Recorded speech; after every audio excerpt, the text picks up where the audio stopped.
शालिनी मन ही मन सोचने लग जाती है, ये दूसरी जादूगरनी मेरी तरफ इस तरह क्यों देख रही है? कहीं इसने मुझे पहचान तो नहीं लिया?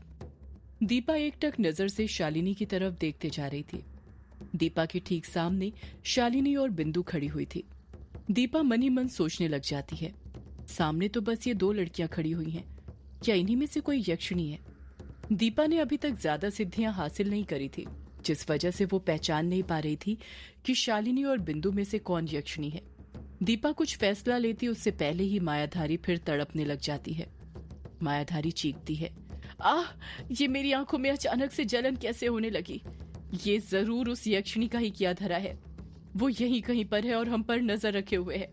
मैं अच्छे से जानती हूँ वो इसी तरह वार करती है। दीपा अपने आसपास देखते हुए कहती है, ये गुरु माँ को यक्षिणी कहाँ पर दिखाई दे रही है? मुझे तो कहीं पर दिखाई नहीं दे रही।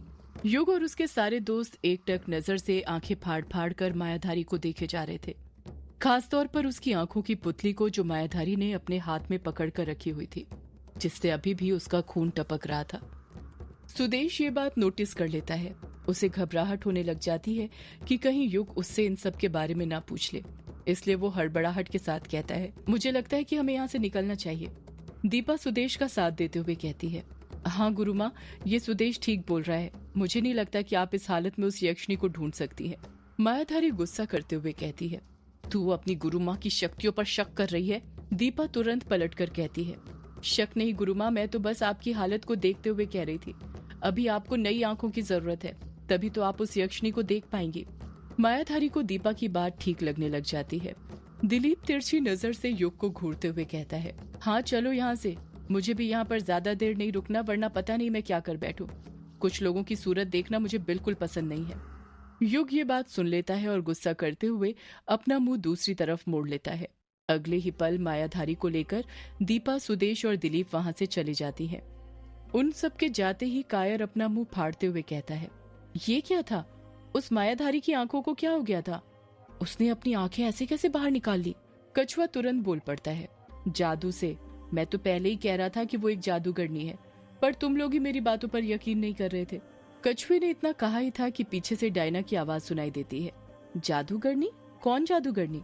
सब लोग एक साथ पीछे मुड़ जाते हैं और देखते हैं कि उनके पीछे डायना खड़ी हुई थी, जिसने अपने हाथ में दो बड़े बड़े बैग पकड़कर खड़ी हुई थी। उसी के बगल में उसकी बिल्ली लूसी भी खड़ी हुई थी। कोई कुछ कहता उससे पहले ही युग बोल पड़ता है, कोई जादूगरनी नहीं डायना, ये कछुआ तो बस ऐसे ही बोल रहा था। इतनी सी देर में तुम्हें तो पता चल ही गया होगा कि ये कछुआ बहुत बकवास करता है। डायना हंसते हुए कहती है, हाँ वो तो मैं समझ ही गई हूँ।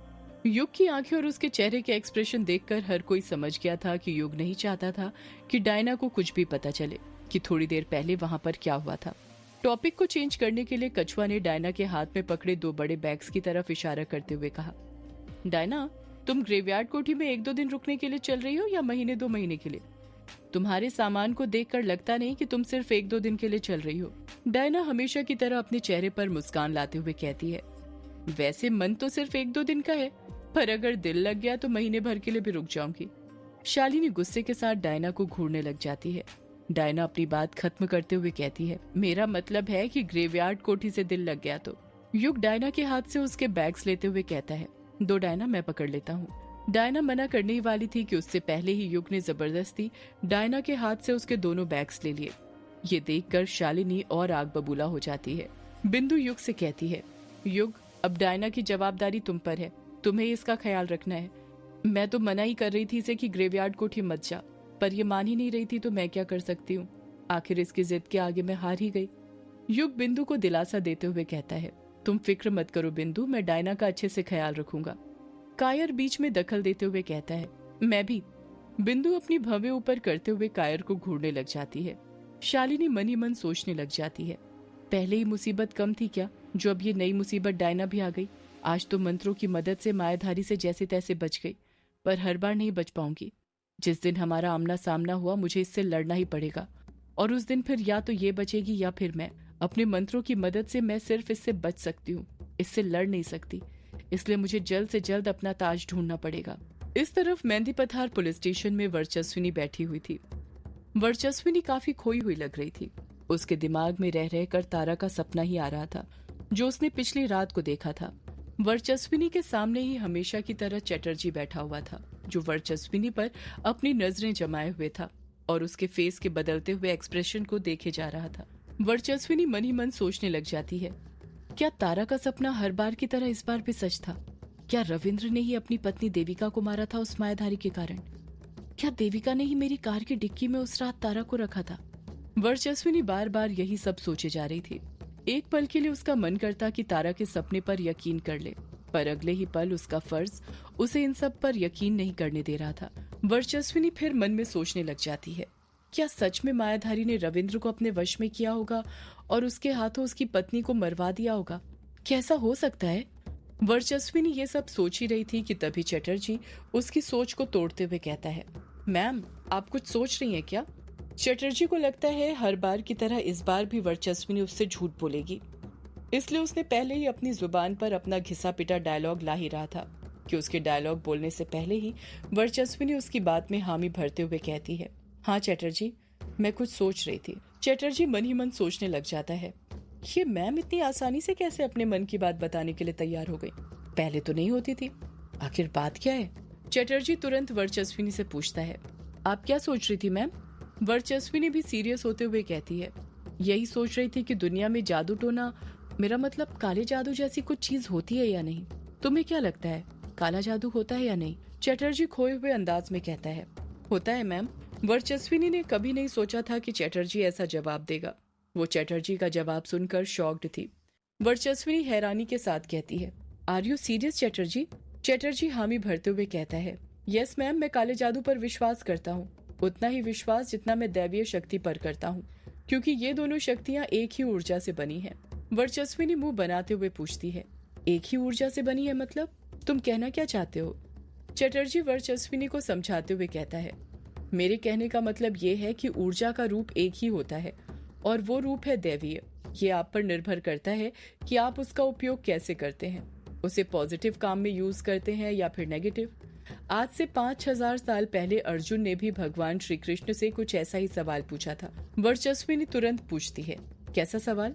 चटर्जी कहता है, अर्जुन ने भगवान श्री कृष्ण से पूछा था कि अगर हर चीज एक ही ऊर्जा से बनी है और हर एक चीज दैविक है, अगर वही देवत्व दुर्योधन में भी है तो वो ऐसा काम क्यों कर रहा है? वर्चस्विनी पूछती है, फिर भगवान श्री कृष्ण ने क्या जवाब दिया? चटर्जी कहता है, उन्होंने कहा कि ईश्वर निर्गुण है, दिव्यता निर्गुण है, उसका अपना कोई गुण नहीं है। वर्चस्विनी मुंह बनाते हुए कहती है, मतलब? चटर्जी कहता है, मतलब ये है कि दुर्योधन बस एक विशुद्ध ऊर्जा है, आप उससे कुछ भी बना सकते हैं।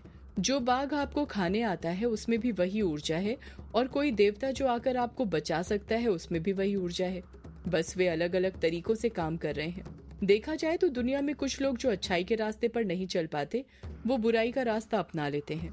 अपने कामों को जल्द सिद्ध करने के लिए दैवीय तरीकों का प्रयोग न करके दैत्य तरीकों का प्रयोग करते हैं। वर्चस्विनी चटर्जी को घूरते हुए कहती है, तुम्हें इतना सब कैसे पता? चटर्जी कहता है, मैम मैंने बताया था ना, मैं अपने पापा के साथ बचपन में बहुत रहा हूँ, उन्होंने ही मुझे इन सब के बारे में बताया है। वर्चस्विनी कहती है, मतलब साफ तौर पर कहा जाए तो तुम काले जादू पर विश्वास करते हो? चटर्जी हामी भरते हुए कहता है, हाँ मैम करता हूँ। आपने चौराहों पर कभी नींबू मिर्ची, नारियल, कच्चा कद्दू नहीं देखा क्या? ये सब काले जादू करके ही रोड पर फेंके जाते हैं, खासतौर पर अमावस्या की रात। कहते हैं इसी रात शैतानी शक्तियाँ सबसे ज्यादा ताकतवर होती हैं। वर्चस्विनी कुछ पलटकर कहती है, उससे पहले ही चार्ली और जाटव बातें करते हुए पुलिस स्टेशन के अंदर घुसे आते हैं और वर्चस्विनी उन दोनों के सामने इस बारे में बात करना मुनासिब नहीं समझती है, इसलिए खामोश रहती है। चटर्जी भी समझ जाता है, इसलिए वो भी दोबारा कुछ नहीं बोलता है। वर्चस्विनी मन ही मन सोचने लग जाती है, वैसे चटर्जी की बात सही तो है, चौराहों पर मैंने भी अक्सर ये नींबू मिर्ची और अजीब अजीब चीजें देखी हैं, पर हमेशा इग्नोर कर दिया था। अगर मैं एक बार के लिए चटर्जी की बातों पर यकीन कर लूं तो?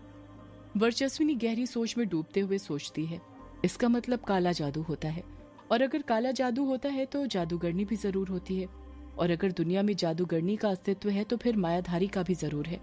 मतलब तारा के परिवार को बर्बाद मायाधारी नहीं किया है अपने काले जादू से, और अब मैं उस मायाधारी को छोड़ूंगी नहीं। वर्चस्विनी सोचने लग जाती है कि वो मायाधारी का कैसे पता लगाए। उसके दिमाग में माया नगरी की वो 7 पहाड़ियां घूमने लग जाती हैं, जब वो अपनी ट्रेनिंग के वक्त अक्सर वहां पर जाकर वक्त बिताया करती थी। और उसे ये भी याद आता है कि डायना ने भी यही बताया था कि मायाधारी किसी पहाड़ी की गुफा के अंदर रहती थी।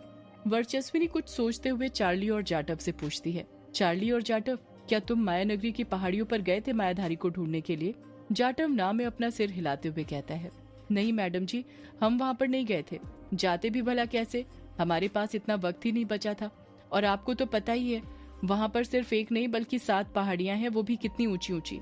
वर्चस्विनी उदास हो जाती है, पर उसी वक्त फिर उसके दिमाग में कुछ आता है और वो पूछती है, देविका के घर में छानबीन करी थी?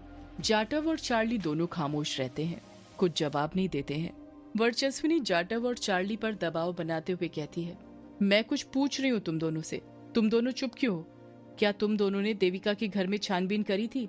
चार्ली हिचकिचाते हुए कहता है, छानबीन कैसे करते मैडम जी, आपको बताया तो था कि देविका का घर खंडहर बन चुका है।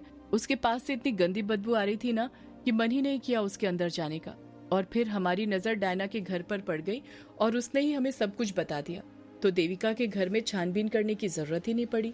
वर्चस्विनी गुस्से से कहती है, तुम दोनों एक नंबर के गधे हो, पता नहीं कैसे भर्ती हो गए हो पुलिस में, हमेशा आधे अधूरे काम करके आते हो सकता था देविका के घर से हमें मायाधारी के खिलाफ कुछ सबूत मिल जाता, पर तुम दोनों तो कामचोर हो ना। डायना से जितना पता चल सका उतना करके आ गए, साथ में उसे भी लेकर आ गए बेवजह। चार्ली और जाटव दोनों शर्म से अपना सिर नीचे झुका लेते हैं। वर्चस्विनी कुर्सी पर से उठते हुए कहती है, लगता है मुझे ही वहां पर जाना पड़ेगा। चार्ली अपनी आंखें बड़ी करते हुए कहता है, क्या कहा मैडम जी, आप वहां पर जाएंगी? वर्चस्विनी कहती है, सिर्फ मैं नहीं चार्ली, तुम भी मेरे साथ चल रहे हो। चार्ली घबराते हुए कहता है, पर मैडम जी। वर्चस्विनी बीच में टोकते हुए कहती है, पर वर कुछ नहीं, ये मेरा ऑर्डर है, समझे तुम? हम आज अभी मायानगरी जाने के लिए निकलेंगे ताकि मायाधारी का पता चल सके। चटर्जी को वर्चस्विनी पर शक होने लग जाता है और वो तुरंत वर्चस्विनी से पूछ लेता है, मैम, आपको मायाधारी से क्या लेना देना है? आप उसके पीछे इतना क्यों पड़ी हैं? वर्चस्विनी मन में सोचने लग जाती है, क्या मैं चटर्जी को बता दूं कि तारा मेरी बेटी नहीं है और मैं उसे इंसाफ दिलाने के लिए मायाधारी के पीछे पड़ी हूँ? सदियों से है पुरानी ये है यक्षिणी की कहानी।